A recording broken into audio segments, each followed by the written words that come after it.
What's going on, y'all? Another day, another POV DIY.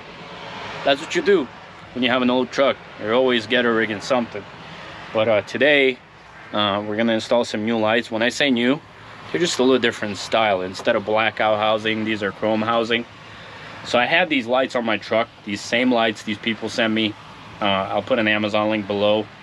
I had these lights for like 3-4 years, I believe, and they've done great.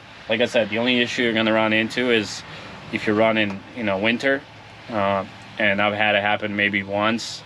Just kind of remove the ice and then they'll freeze up. I was one time where I really couldn't roll with it, so I just whip out my regular halogen lights and put them on, because those are halogen, so they do get hot and they melt the ice.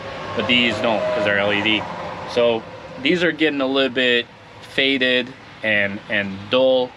So I reached out to them and said, hey, you got any different ones? And they were like, yeah, we got these. So that's what we're gonna do today. We're gonna swap them out. We're out here somewhere in Kansas at a rest area. And yeah, we're gonna put these on. What I do is all of the lights have high and low beam. And what I do is I just connect all 4 lights to have low beam, so it's brighter. And then, I have all 4 lights high beam. And sometimes people will think that my high beams are on because I have 4 lights, but they're not. They're not blinding anybody. I know for a fact. I adjust them good. So it's just due to the fact that there's 4 lights that are on. And then, when I flash at them, they're like, oh shit. No, those were not high beams. So this is the box, just your regular Amazon box.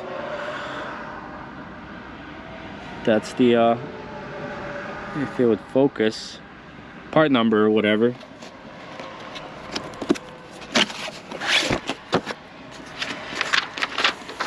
This is the brand that makes them.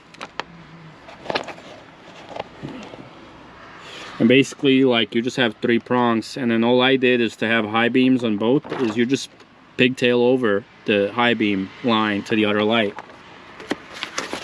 But I mean, yeah, same lights as I have right now. These are chrome, as you can see. They're nice housing. And then they give you this pigtail adapter as well, so you don't gotta splice anything. You just plug this into the light and then find whatever wire you need on your OEM lights. So let's show you the current ones, kind of what they look like. This door tends to get acting up because of this seal that I put on, but it's all right. There they are. As you can see, they're faded.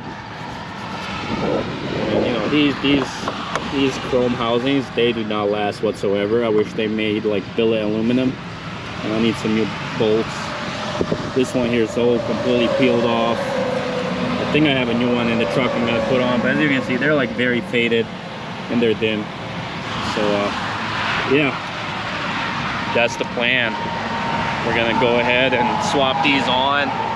I'm heading to Fort Collins, Colorado,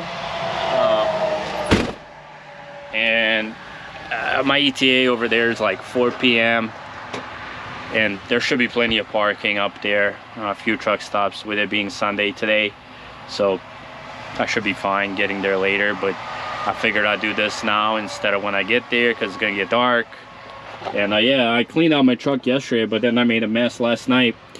I had to rewire my fridge. The wires I had, they were so long that this thing, after the truck sits and the voltage drops a little bit, it thinks that the voltage is too low and I guess goes into protective mode and it won't cool.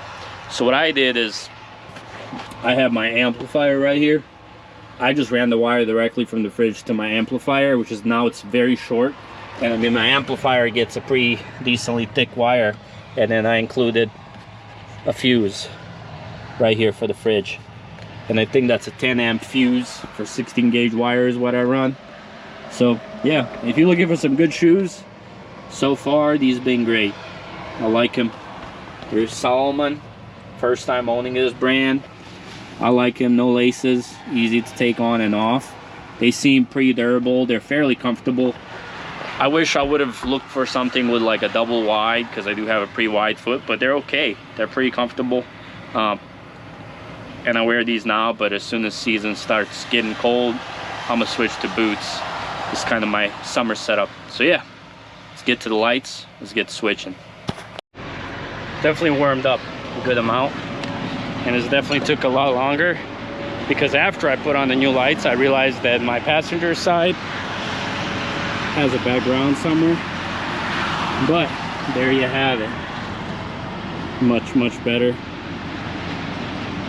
Let's turn on the lights and show you what that looks like.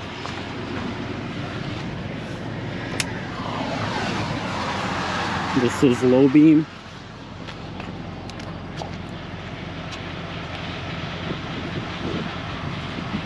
And we'll turn on high beam.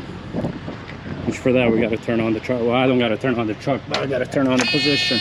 I'll turn on the truck anyways, because I want to build air on my trailer.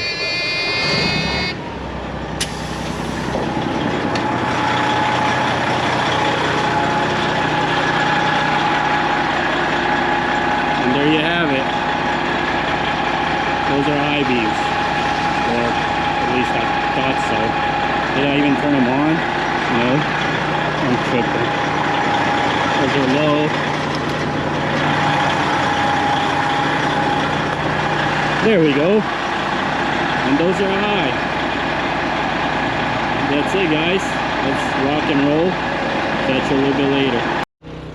So, made it here finally. I gotta admit, this is like one of the coolest parking spots I got. Because I got a table right outside here that's a nice sunset. I get to eat outside. It's really nice outside and refreshing. It's not hot. And so that's the plan. Yeah. Heating up some salmon and chicken. After it gets done halfway through, I'm gonna slice up this lemon and squeeze it onto the salmon so it's not dry. And then I'm probably gonna clean out the truck because I cleaned it out yesterday, but it became a mess again. And I don't know why that thing died. So I was just surprised why the hell this freaking generator died. So two things I don't like about this generator. First thing was fairly simply to fix. Like I was saying, it has an overflow tank, like a vent tube built in the tank, not the cab. So if you're running an extended run fuel tank, it's kind of it's not gonna work. You got to take the cover off, and all you do is take off the airline, the breather, and zip tie it up so the air can't flow out. Second thing, I need to figure out how I'm gonna deal with it because it has a carbon monoxide shutoff. Obviously, with the generator being in the box, there's going to be smoke going in there. Even though I have a fan to pull it out, that carbon monoxide thing is going to shut it off. So those are the two issues I'm having with it. I didn't bring my my line to lock the generator to the box, so that's kind of crappy. But basically, I mean, you would fix that by keeping the door open or disable the carbon monoxide thing. I'll show you where we're at. Freaking screen keeps timing out. Might as well switch it to super view, but got this super big rock that I'm parked by. And we got the benches right there. We're gonna go ahead and have some dinner. And as you can see, I mean, right now this thing is running like 2,000 watts and it's not very loud. Yeah, it's right here. And that's the sensor. So really, I guess I'll just have to figure out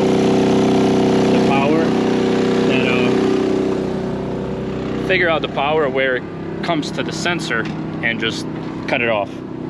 So it can't get send power to the module, I guess, to trigger it to shut off. But yeah, guys, that's probably gonna do it. It's gonna be a short video for the day, somewhat short. Thank you guys for watching, and we're gonna eat, clean the truck, go to sleep, and that's it. Catch you on the next one. Stay safe.